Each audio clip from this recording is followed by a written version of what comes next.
step back for a minute into the kitchen. Hi everyone, welcome back to Meghan's Kitchen.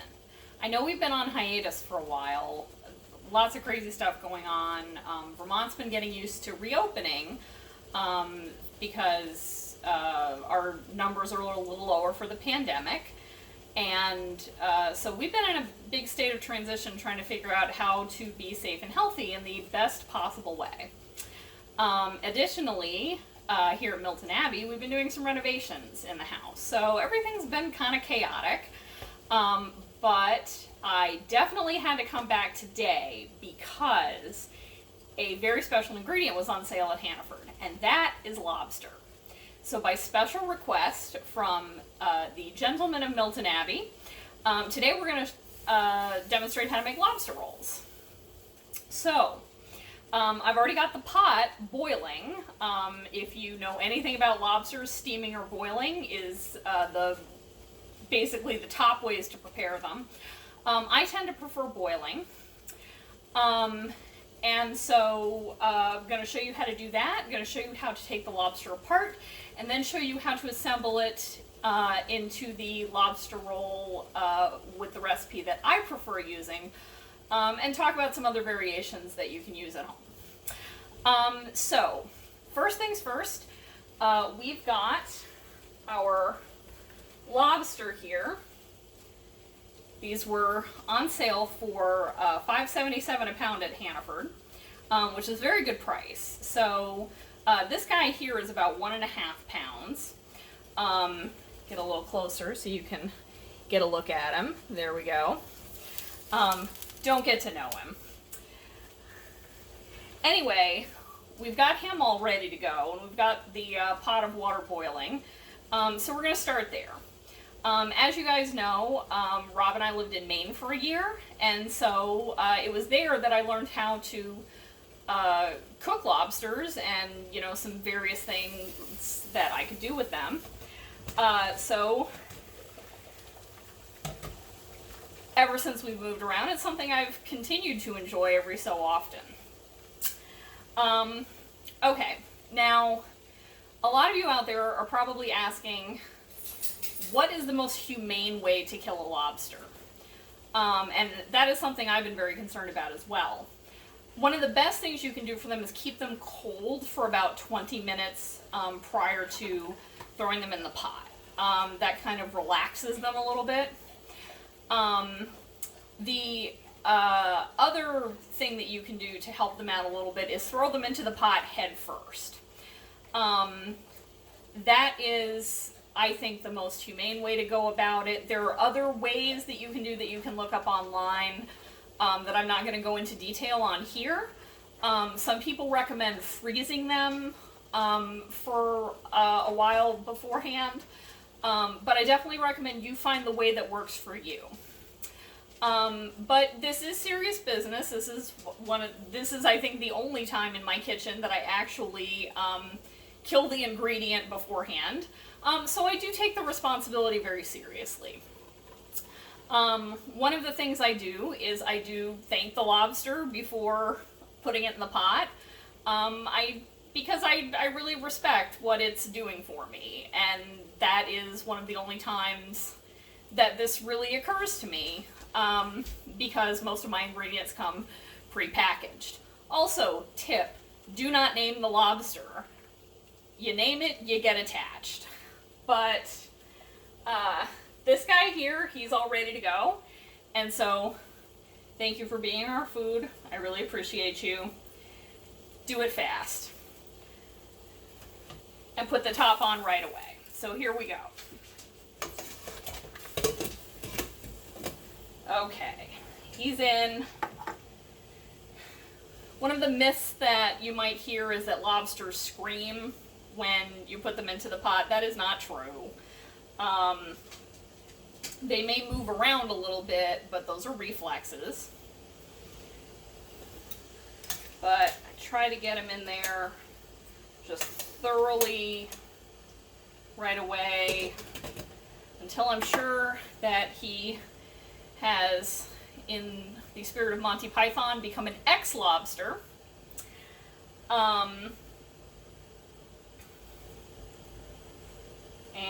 There we go. Yeah. Now, basically, as soon as this happens, I pull them back out again. And I do that to take the bands off. Because when you boil a lobster, you may want to use the water afterwards for a different recipe. And I have used in the past the water as lobster stock, which I've then gone on to like boil pasta in the stock, because then it soaks in that lobstery flavor. You can also use it as a base for like seafood bisque, lobster bisque. There are all sorts of applications for it. So I want to take the rubber bands off so that there's no rubbery notes getting into the stock. And some of the bands are blue, and so the blue dye in the lobster stock is also something I prefer to avoid. Okay, the lobster is gone. Thank you, lobster. This is my Franciscan spirit coming through. Now, this is, as I indicated, about 1.5 pounds lobster. So, the boiling time for that is about 10 to 12 minutes. It's always better to undercook than overcook the lobster. You don't want it coming out too rubbery. Like, lobsters have the same qualities that shrimp do in that regard. So err on the side of caution if you're not sure. But this guy is going to go for, I think, about another 9 minutes or so. I'm going to set the timer so I don't forget.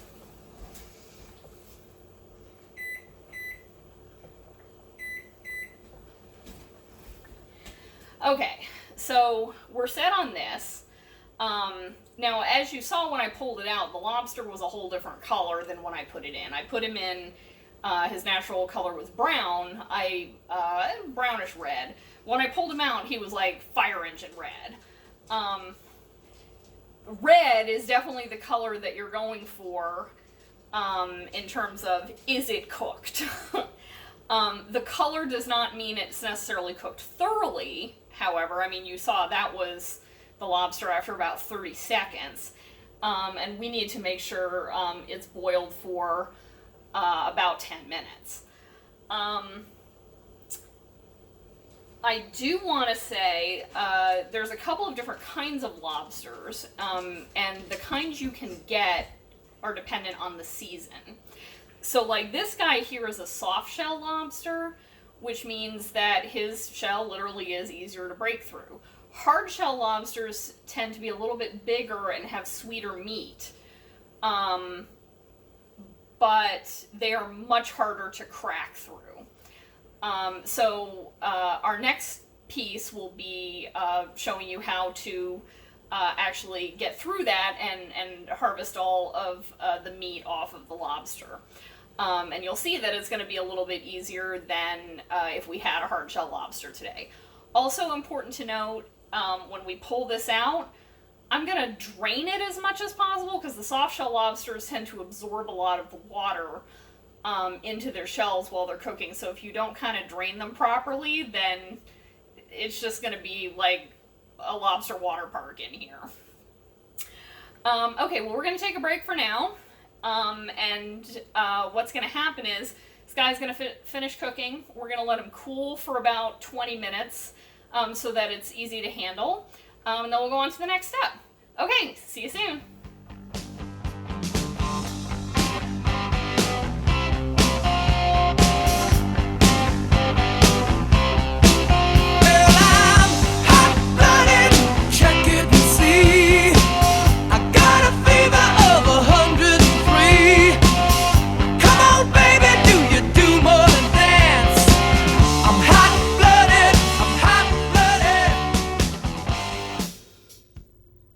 Hi everybody, and welcome back to Megan's Kitchen. Got a slightly different point of view here so that you can see what I'm doing with the lobster. For the sake of time, instead of letting him just air cool for 20 minutes, as I often do, I ran him under cool water so that he'd be easier to handle. Keep in mind that if you choose to air cool versus cool in water like under the faucet or an ice water bath, the time that the lobster spends hot in the shell is like leaving warm cookies on a pan. They're going to continue cooking for a little longer. So the lobster meat would continue cooking in the shell if you let him air cool. That may be desirable or not desirable, which may help you choose how to cool your lobster down. But what we're going to do right now is I'm going to show you how to get the meat out. So the tools that you'll need primarily, got a nutcracker here, gift from my mom, thanks Mom. And I've got a pair of scissors. And the scissors are primarily you're going to need for getting to the tail meat. So let's go. I'm going to show you how to get the meat out of this. Okay, so we've got the lobster here. You'll note that he is fire engine red, as I promised. Well, the first thing you're going to do is you're going to need a little vessel to put the meat in. Okay, but the first thing after that you're going to do is to separate the tail from the rest of the lobster. The tail has arguably, see what I was saying about the water, like it's just pouring out of here. So keep a good space. Put newspapers down if you have to. Anyway, the tail meat is arguably the best meat of the lobster. That's why lobster tails are frequently on menus. It's the easiest to get out, and it's some of the tastiest. So getting the scissors and running them down the tail meat like a shear will help you get that tail meat out neatly. Now, much like a shrimp, if you pull it real gently there, then you can just pop it out in one piece. So we'll set that aside. The next most desirable meat is the claw meat. This is harder to get out, but definitely worth it. And if you don't do this all the time, it can definitely be a struggle. Watch where your meat is going. Sometimes it sticks in these little parts of the claws, other times it doesn't. So you'll notice that ended up right there. And I'm just going to pull that little end part out. And then I can actually do this with my hand. Kind of just open that up there. And gently get that out. You want to try to open up the lobster as much as possible so you're not like tearing at the meat. Because you do want it to be in one piece as much as possible, especially depending on your application. You should be able to choose after the fact. I'm just going to pour that in the sink. You should be able to choose after you get the meat out, like, you know, how cut up do you want it to be. Okay. Get this other claw out here. Gonna pull that little end part off. Yep, I can do that with my hand. With a hard shell, I would absolutely not be able to do this. I would have to use the nutcracker. Okay, and then we got another little piece right there. All right, and don't forget about these knuckles. These knuckles also have some good meat in them. You can see. Nice little chunk right in there. And cut down the center there. Ah, there we go. And nice little chunks in there.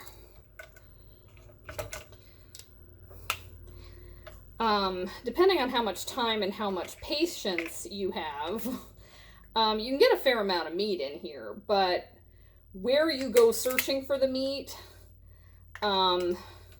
is definitely can be a time constraint, especially if you're having a big dinner party and you've got to do the cost benefit analysis of like, oh, how vulture-y do I want to be here in terms of, getting the meat out.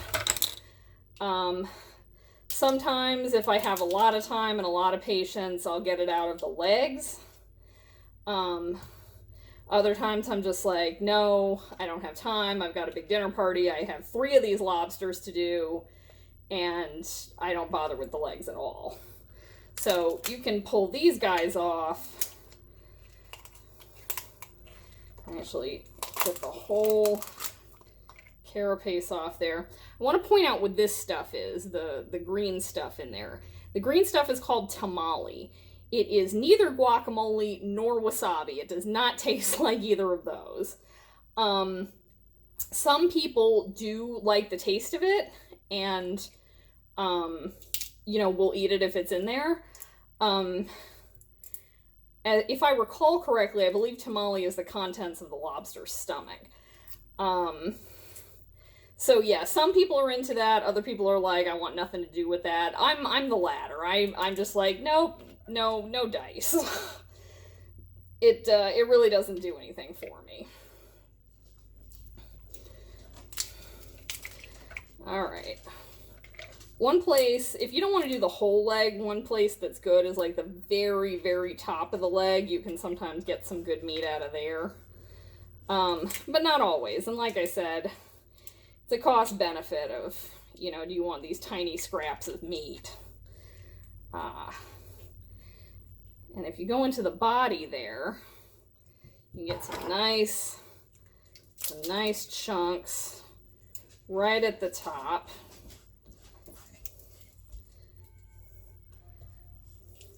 Definitely kind of scour the body. Once you've done this enough times, you'll get very familiar with like what's edible and what's not.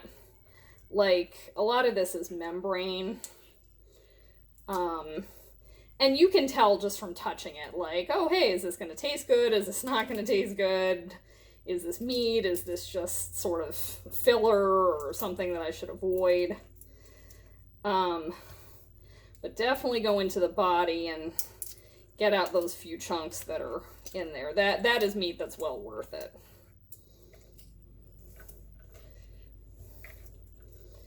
Okay. Now, if it's a female lobster, you may find, you will not always find, but you may find some red or orangish circles in there. And I was very surprised the first time I found them. But that is roe. So those are the eggs. And, in terms of salmon and other fish, that can be quite valuable, and, you pay a premium for that. You don't have to eat the roe of the lobster, but if, try it, see if you like it. And if you do, one of the things I've done with it is I have mixed it up along with the melted butter to dip the lobster in, and so it was roe butter. So roe butter on bread with some lobster meat on it was definitely worth trying. It's not something you can really plan for, because obviously you don't really know what you're getting unless you're a lobster expert and you can tell your fish guy to gender the lobster before he gets it out of the tank for you. Okay. Alright, I think that's about it. There's not usually too much up in the head area. But, like I said, if you're new at this, take the whole lobster apart and get a feel for where the meat is, where you want to go looking for it, and, really get familiar with it, because the better you get at it, then, the faster you're going to be able to do it in the future, and then you can do it, like I said, in bulk for a dinner party. But definitely explore it. If you're not sure what something is and you want to test it to see if it's good eaten, taste it. It's been cooked. It's good. So this is basically how to take apart a lobster, so you're not intimidated by it. What we're going to do next is we're going to cool down the meat for a while, and then I'll show you how to make a roll. Okay, stay tuned.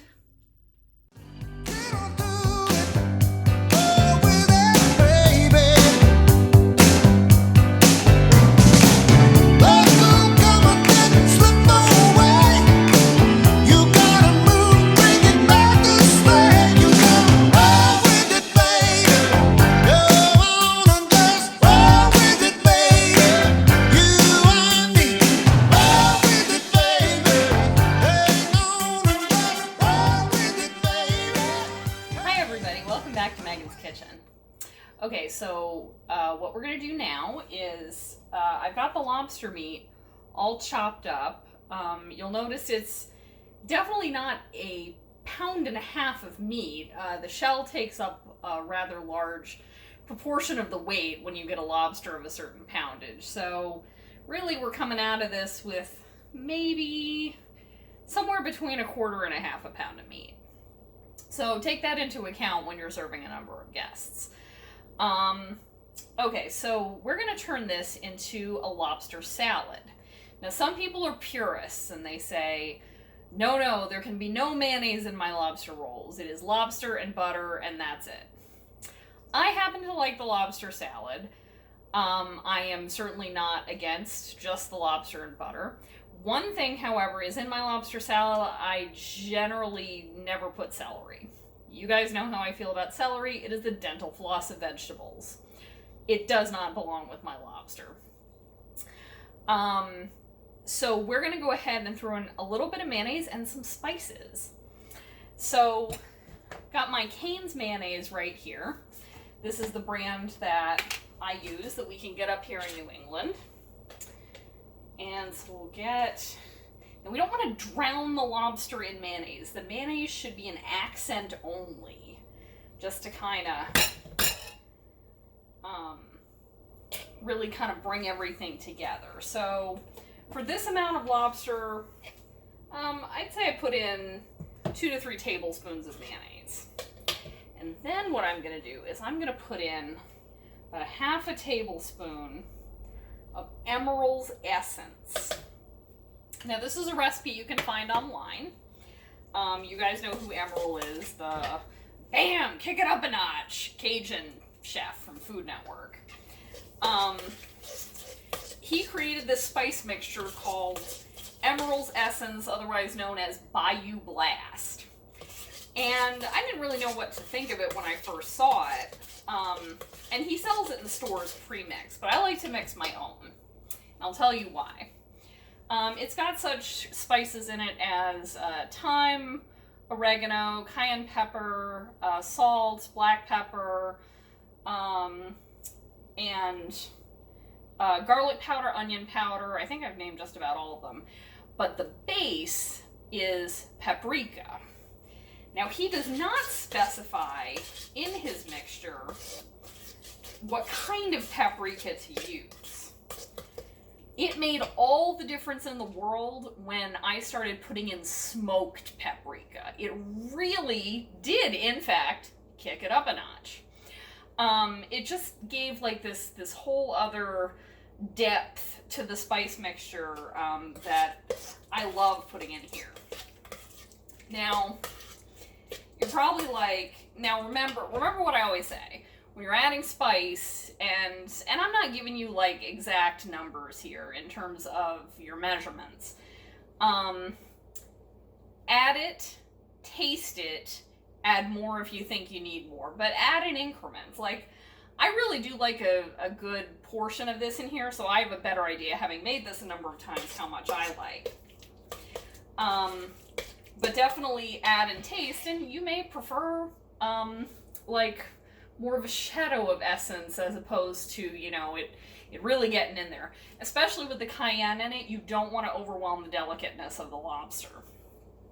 Well, anyway, now some of you may be wondering, why are you using Cajun seasoning in this lobster dish that's from Maine? Well, let me tell you why. It doesn't overwhelm the fish, first of all. That is the most important thing.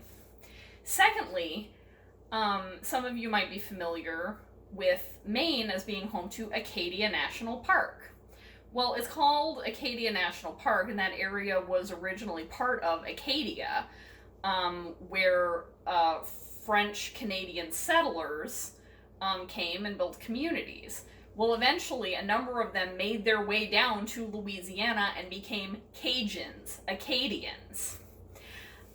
So I thought that a Cajun mixture was perfect, actually, to really capture the heritage of, some of Maine's first settlers. So let me go ahead and put this aside for now, because what we're going to do next is we're going to do the buns. So let me get this all heated up. What we're going to do is we're going to heat up a pan here on the stove, and I've already got some nice softened butter here. So we're going to get a fresh knife for this.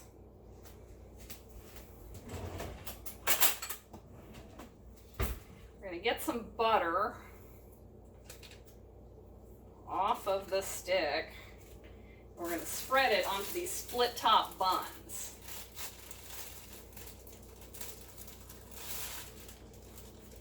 Now, some people insist on using this split top style roll, which, as you can see, is flat on the sides, unlike a regular hot dog roll. So it does make the bread to lobster proportion a little bit more in favor of the lobster. So do I care what my thing is in? No, especially if they're going to give me a whole lobster's worth of meat in mine. I don't care if it's in a grinder roll.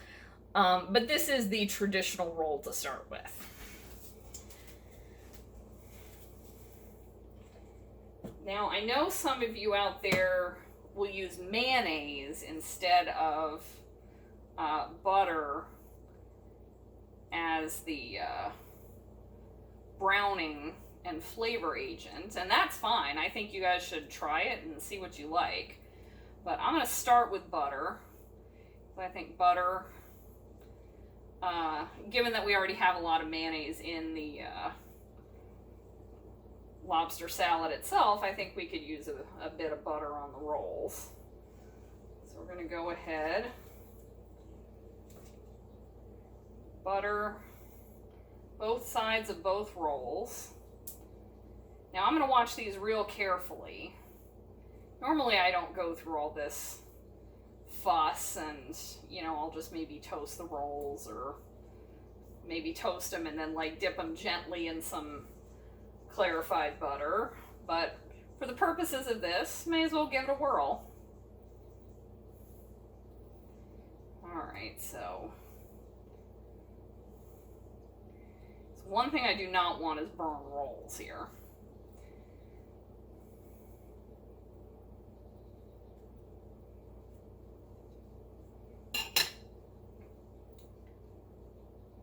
Alright, we're getting there.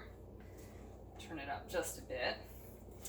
While we're waiting for that to preheat, you're probably wondering, what are you going to serve with these? A lot of people serve chips. I think Humpty Dumpty is the unofficial official brand chip of Maine, so nice side of potato chips is definitely a good ingredient to round out the meal.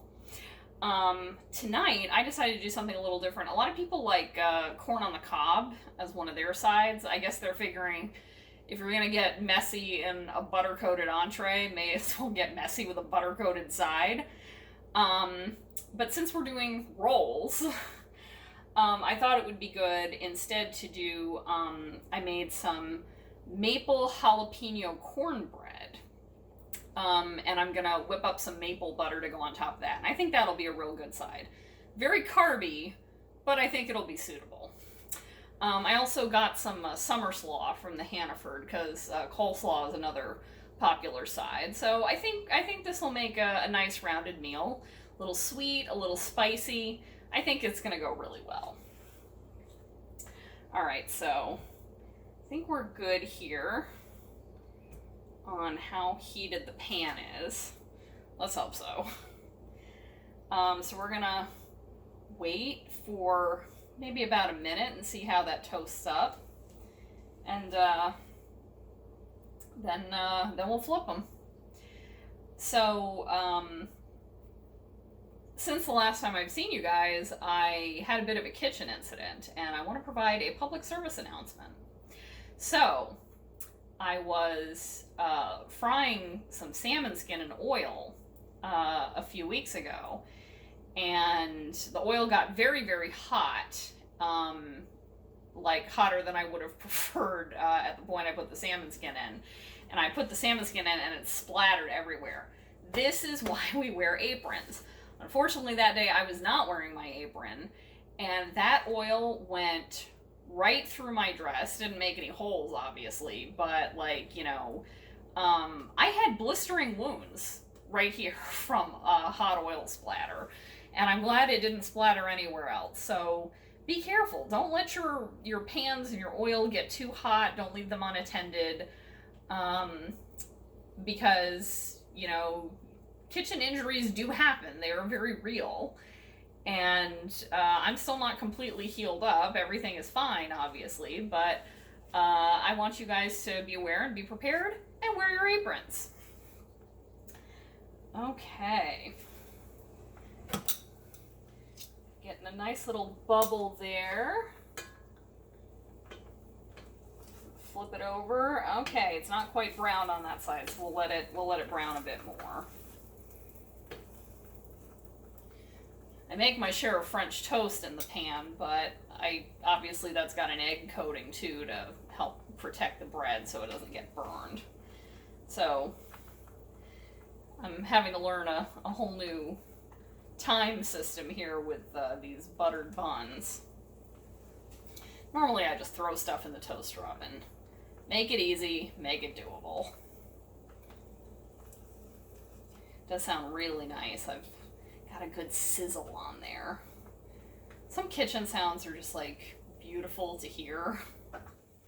You know you're on the right track. Splattering oil, not one of my favorite sounds.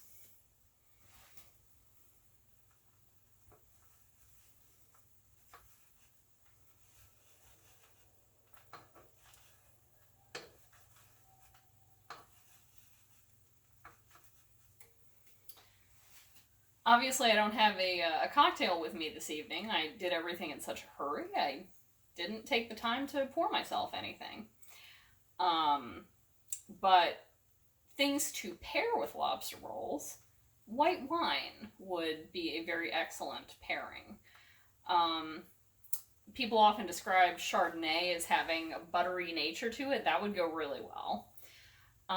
Something with a little bit of a sweetness to it, like a Riesling, that would also be a really good choice. Oh yeah, oh, that is browned up so nicely. Yes, we've got like a perfect browning going on here. I may have put too much butter on it.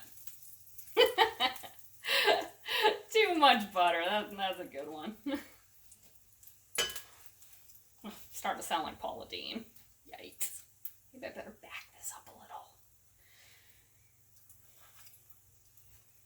Get a couple of minutes going on the other side. Now we'll be ready to stuff these rolls. So excited.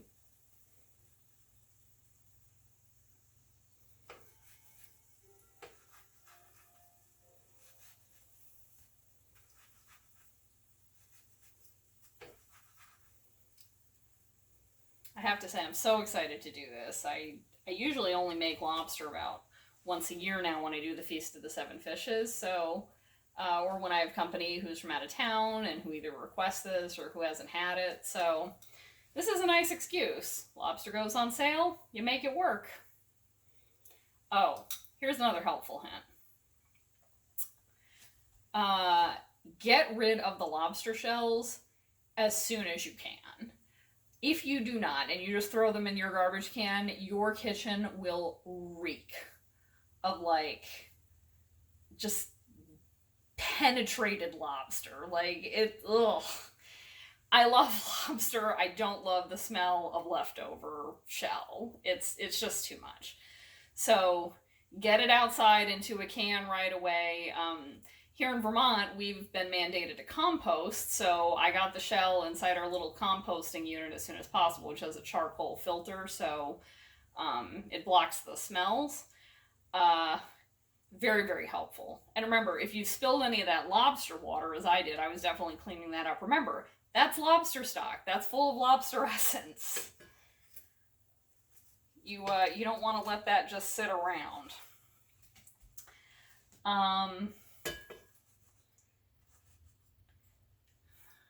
Other helpful hint. I didn't mention this because when I went to chop up the lobster during the break, one of the things that's in the tail is there's a vein. It's a digestive vein for the lobster. Shrimp have the same vein, and most of the time if you're getting frozen shrimp, you're getting already deveined shrimp. You're not getting that with a lobster because you're getting a live lobster. So if you need to devein it, all you do is you just split the tail kind of down the center. It's really obvious. It's like a black tube kind of. Just pull it out. It pulls out real easy, and you might need to pull it out in a couple pieces, but it's no big deal.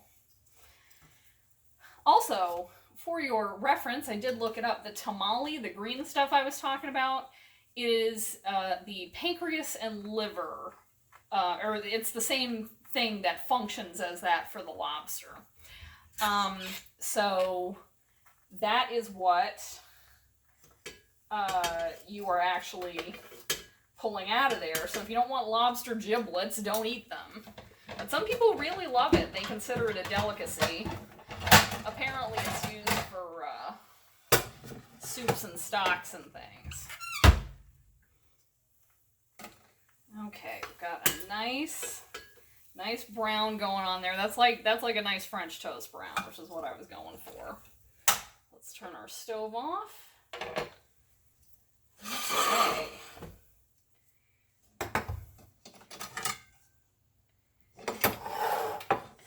And we're going to get this salad in these rolls.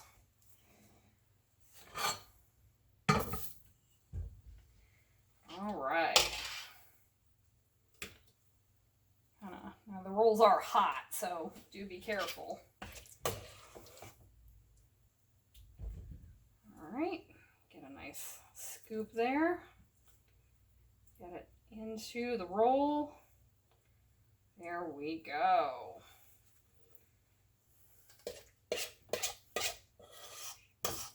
Now I did this mostly for demonstration purposes.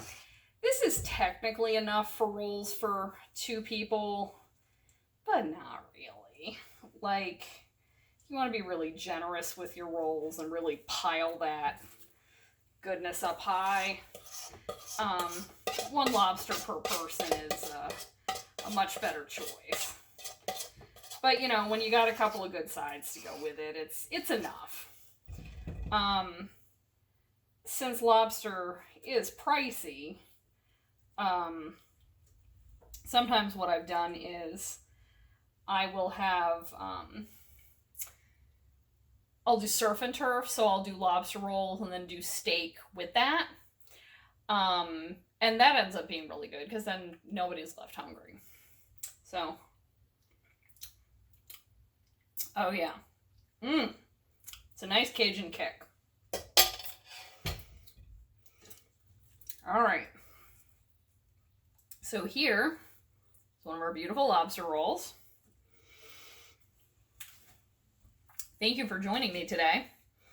I'm really excited to whatever we'll do next time. I'm going to serve these up with that cornbread and that summer slaw. And remember, don't frost the Wi-Fi. And thanks for tuning into Meghan's Kitchen.